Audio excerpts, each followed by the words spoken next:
नमस्कार, मैं अलीशा आपका स्वागत करती हूँ हर घर तिरंगा अभियान के अंतर्गत आयोजित पॉडकास्ट श्रृंखला के एक नए एपिसोड में, जहाँ हम बात करेंगे आज के भारत के राष्ट्रीय ध्वज यानी हमारे राष्ट्रीय ध्वज तिरंगे के बारे में। भारत का राष्ट्रीय ध्वज तथ्यों पर एक नजर ध्वज किसी भी देश की आजादी और संप्रभुता का प्रतीक होता है।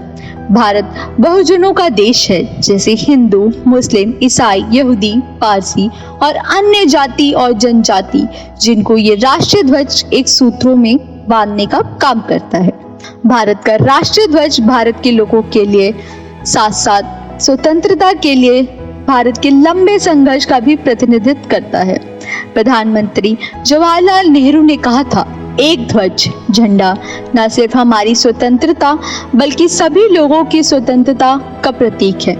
भारतीय राष्ट्रीय ध्वज तिरंगा पिंगली वेंकैया द्वारा डिजाइन किया गया था, जिसको भारत की संविधान सभा ने 22 जुलाई सन 1947 को अपनाया था। क्या आप जानते हैं, भारतीय ध्वज को दुनिया की सबसे ऊंची पर्वत चोटी माउंट एवरेस्ट पर 29 मई सन 1958 को फहराया गया था। भारतीय राष्ट्रीय ध्वज सन 1984 में अंतरिक्ष में भी फहराया गया था, जब विंग कमांडर राकेश शर्मा अंतरिक्ष में गए थे। यहाँ झंडा राकेश शर्मा के अंतरिक्ष सूट पर एक पदक के रूप में भी जुड़ा था।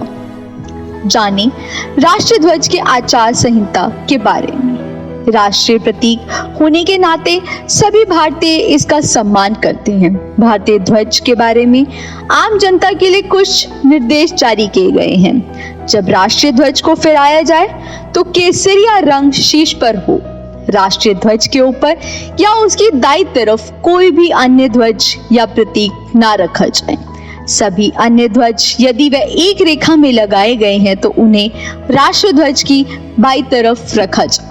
राष्ट्रीय ध्वज को जब भी जुलूस या परेड में शामिल किया जाए और अन्य ध्वज की पंक्ति के माध्यम के सामने या दाईं ओर होगा।